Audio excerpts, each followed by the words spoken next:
های گای چطوری بچه امروز خوش اومد به تو این ویدیو میخوایم بریم چالش آریانه رو انجام بدیم بدون هیچ خیلی وقتم کمه باید سریع انجامش بدم بچه ها. دیروزم خواستم چالش مینی چت رو بگیرم برم اونجا گرفتم ولی خب صدا خوب نگرفته بود نمیذارمش.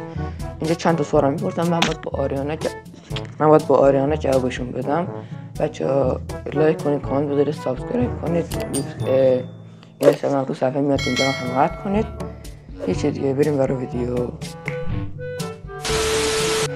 خب 1 2 3 4 5 6 7 8 9 10 11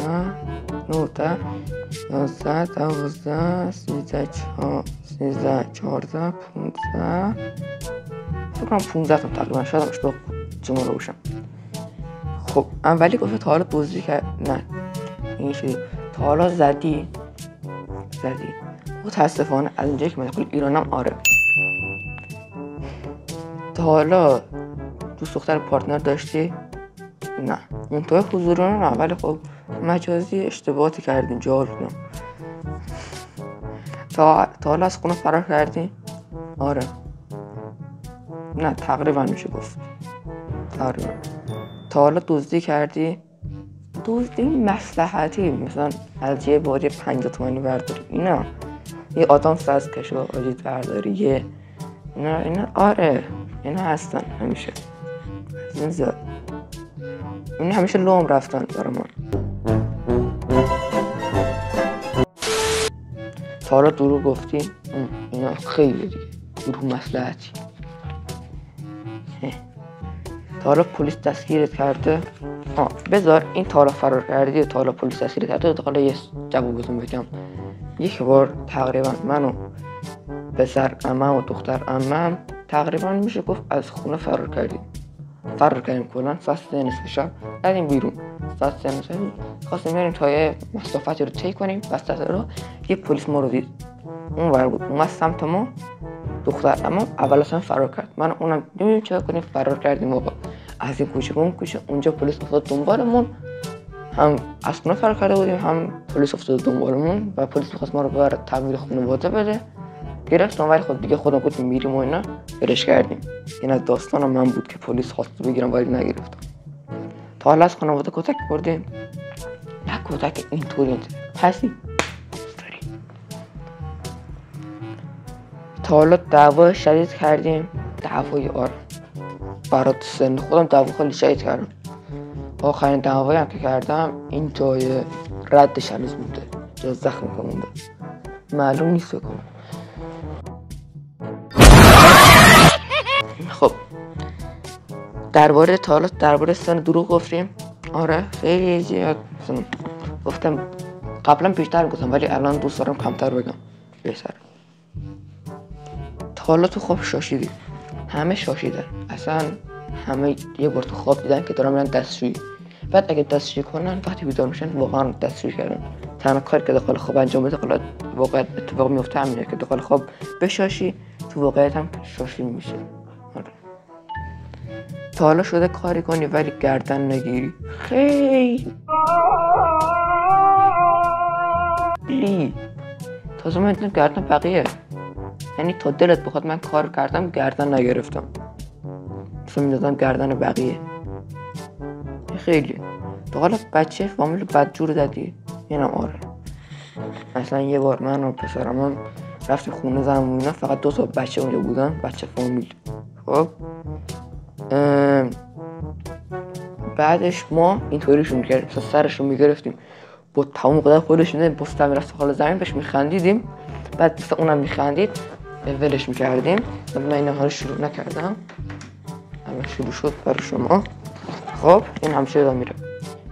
این زدن کردم بچه فامیل رو بد جور زدم. خب خانواده چیزی درباره یوتیوبت میدونن؟ نه بهش نگفتم هنوز، الان خونم خالیه اون نیست. تا حالا با کسی به جز مامانت رفته همون؟ آره رفتم با پسر بود ولی خب بچگی هم نبود تقریبا همین موقع، ولی اونطوری که لخ بشیم یه شورت پوشیدید میگه آخرش همینقدر مطبوعاتم. تا حالا شده برای کسی که نباید چیزی بفرستی که نباید مثلا داخل گروه خانوادگی گیف های خاک بر سری داخل بر معلمت، فوش، اشتباهی بر بابات، عزیزم کجایی، اینا رو نه من تا نشده. اگرم بوده عقص بوده. کسی که داری ویدیو رو ببینی برای یه چیزی باید فرستم عقص فرستم، مطمئن باش. الان 6 دقیقه است، حداقل باید کنم 7 دقیقه. چیکار کنیم الان؟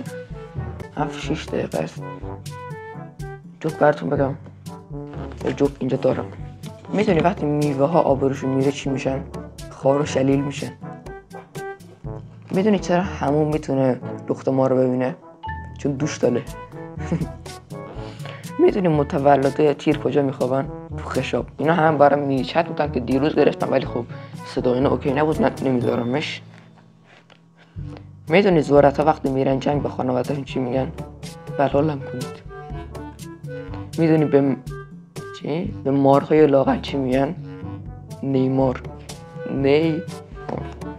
میدونی چرا ما برای فاتحه دوباره میزنیم رو قبر؟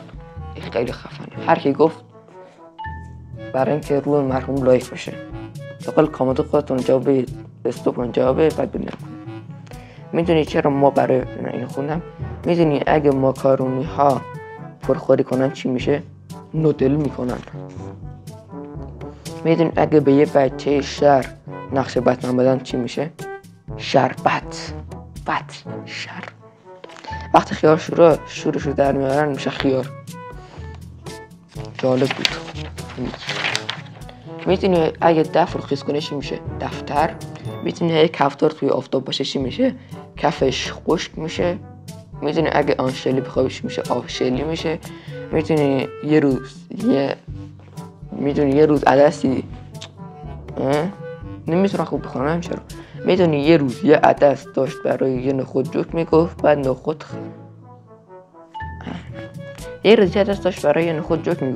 بعد نخود خندش گرفت گفت وای عدستو. میدونی اگه ماهواره زیاد آب بخورن چی میشه؟ دیششون میگیره. میدونی لباس مورد علاقه تو شخص سوارش رکابی. میدونی چرا الکترون ها سوار چرخ و فلک نمیشن؟ چون باردارم براشون خطر داره. یه روز یه مرغ قرصه اک میکنم یه قدس. میدونی درخت از کجا غذا میگیرن؟ اسنپ کود. شد 8 دقیقه. بچه ممنون که این ویدیو رو تا اینجا دیدید. لایک کنید. پیش دیگه. بای بای.